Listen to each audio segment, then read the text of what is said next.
Hai, Assalamualaikum warahmatullahi wabarakatuh.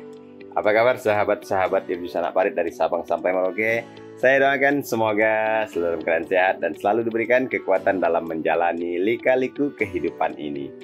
Kali ini saya akan mengajak sahabat-sahabat semua untuk melihat sebuah kondisi lingkungan hidup kita yang semakin dipenuhi dengan limbah.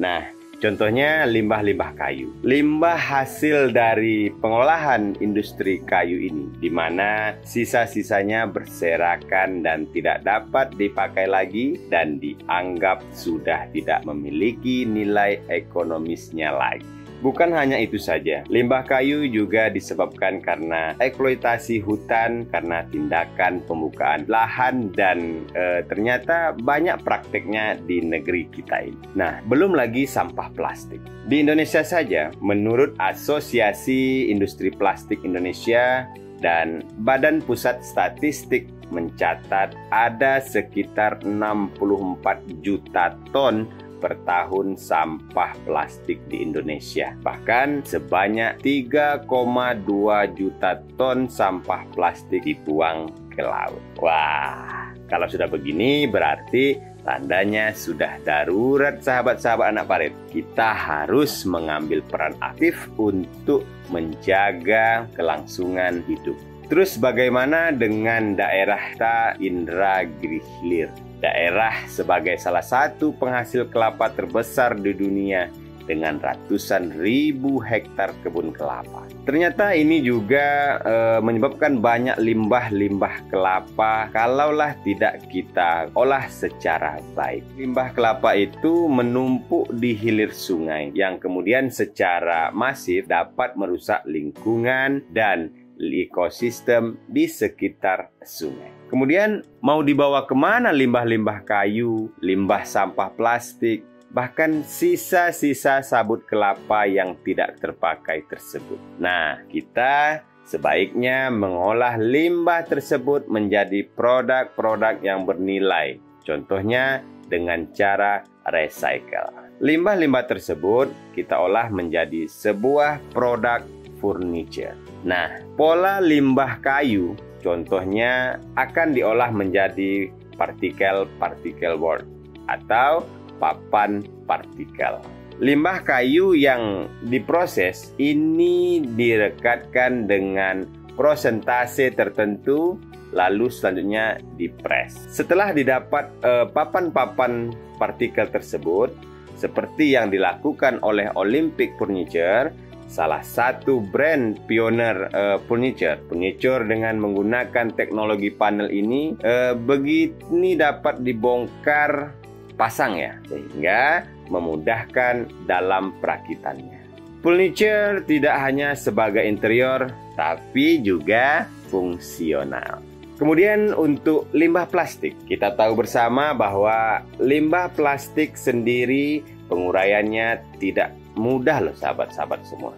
Bisa memakan waktu beratus-ratus tahun lamanya. Nah, untung ada Napoli sebagai brand furniture, engineering, dan furniture in the box, di mana sejak mulanya telah konsisten untuk mengolah sampah plastik menjadi produk-produk yang berguna bahkan inovatif.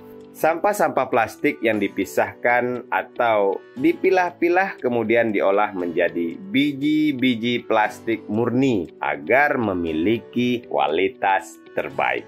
Melalui mesin-mesin berteknologi tinggi, bahan baku tersebut mencetak bentuk-bentuk furniture seperti kursi, meja, komponen-komponen pembentuk laci, atau lemari.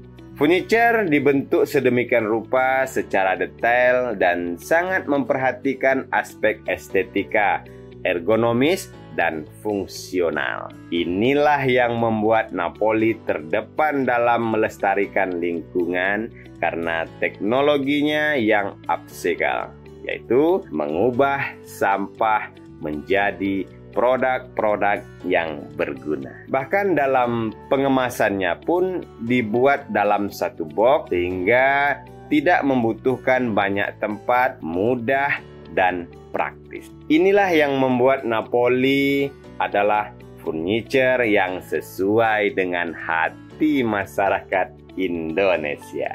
Nah, untuk Indragiri Hilir sendiri sebagai penghasil kelapa, bagaimana cara mengolah limbah kelapanya? Jangan khawatir sahabat-sahabat anak parit, karena telah hadir Bu Sabut, sebuah pabrik yang didirikan untuk mengelola sabut kelapa, di mana limbah sabut kelapa menjadi busa. Bu Sabut ini sendiri sangat berdaya guna sebagai busa kesehatan.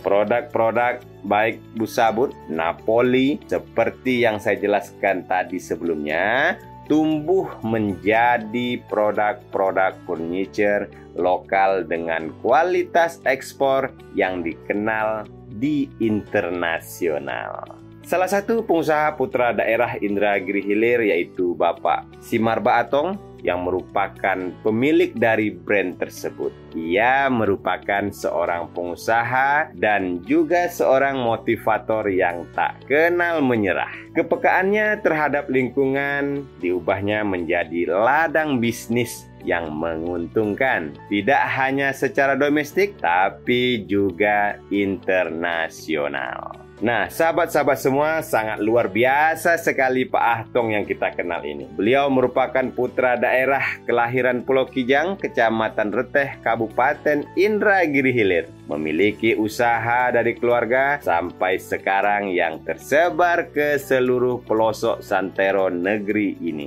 Dan sudah hampir lebih dari 35 tahun ia membangun bisnisnya. Bahkan tidak berhenti sampai di situ saja. Pak Atong juga membangun bisnis hotel, properti, kemudian peluang-peluang bisnis yang akan ia karyakan. Semangat kerja dan kreatif menjadi modal dasar dalam konsep-konsep yang visioner oleh Bapak Simarba Atong lakukan dalam membangun usahanya. Nah, sahabat-sahabat semua, bagaimana sahabat-sahabat anak parit dari Sabang sampai Merauke? Semoga inspirasi dari Bapak Simarba Atong ini menjadi motivasi untuk banyak anak-anak muda Indragiri Hilir yang terkenal sebagai negeri hamparan kelapa dunia, terutama generasi muda Kecamatan Reteh, penerusnya Bapak Simarba Atong. Saya Irjus Indrawan, anak parit undur diri. Assalamualaikum warahmatullahi wabarakatuh.